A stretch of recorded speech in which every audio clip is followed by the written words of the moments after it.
Hello అండి. ఈరోజు మనం ప్రాన్స్ పెప్పర్ ఫ్రై చేసుకుందామా? పదండి. ప్రాన్స్‌ని ఉప్పు, నిమ్మకాయ, పసుపు వేసి కడగండి నీట్‌గా. దాని తర్వాత బాణీ పెట్టుకొని ఆయిల్ వేసుకొని, ఆయిల్ ఆర్ ఘీ మీ ఇష్టం ఏదైనా వేసుకొని ప్రాన్స్‌ని ఫ్రై చేసుకోవాలి ఫస్ట్. ఇలా కొంచెం అయ్యాక కొంచెం కారం, సాల్ట్,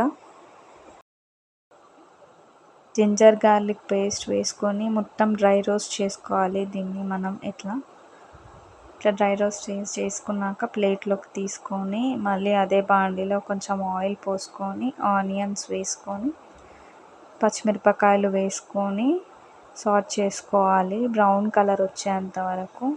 దాని తర్వాత మనం వేయించుకున్న ప్రాన్స్ తీసుకొని ఈ ఆనియన్ మిశ్రమంలో వేసుకొని ఫ్రై చేసుకోవాలి.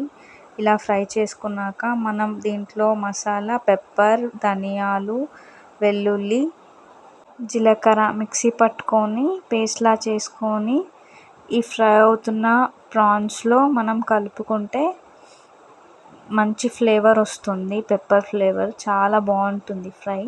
And last and final touch కొత్తిమీర, పుదీనా, కరివేపాకు వేసుకొని కలుపుకుంటే మన ఎంతో రుచికరమైన prawns pepper fry ready. Please do subscribe my channel.